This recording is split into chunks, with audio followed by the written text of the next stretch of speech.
the kitchen saga continues. So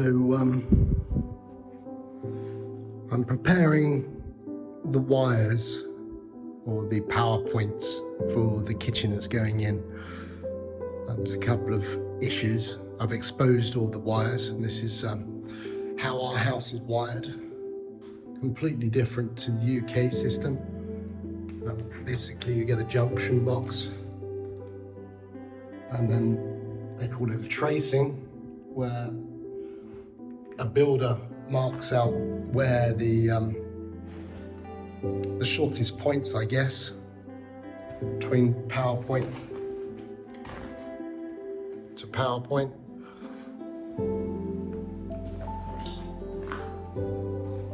This is how our house is wired up.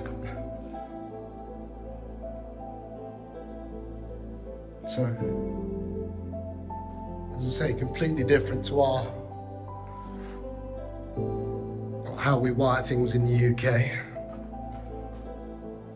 I say shortest point, it's just basically allows the electrician, once the builders put the tube in, to come and push the wires through. So I'm going to simplify that as much as possible.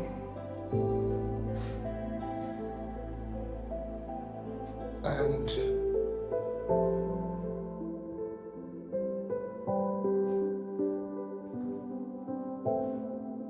put some or all the pipe work and the wires through that horizontal channel that I've started to do. I'm going to work my way around. I mean, the sink is going to be going just to the right of the window.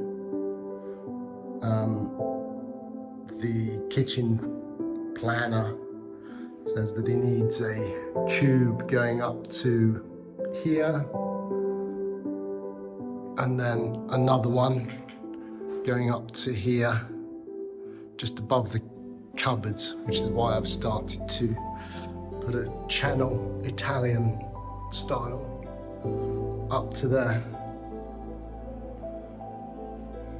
I've got all these sacks filled with rubble from taking all the tiles off the walls. I've managed to get the marble slabs up that were the old worktop. Yeah. So it's going to continue on with this channel and then carry it around. That's where the worktops actually were, so the channel's kind of already there for me. And I'm going to put some additional power points on this wall because there's an external one down there. So I'm going to put a channel into the wall. So we've got some additional power points. So yeah, a bit of work to do. So I'm going to have a power point up there. I'm going to have one over here. Sorry, up here. Going to have a master switch to isolate the microwave and the oven over in the corner.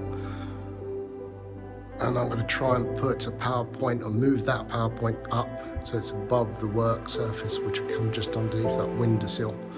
I actually think that windowsill needs to be raised half a centimetre for the worktop to fit under it. One side's perfect size, the other side for some reason is half a centimetre lower. So that's going to be a job and a half, I think.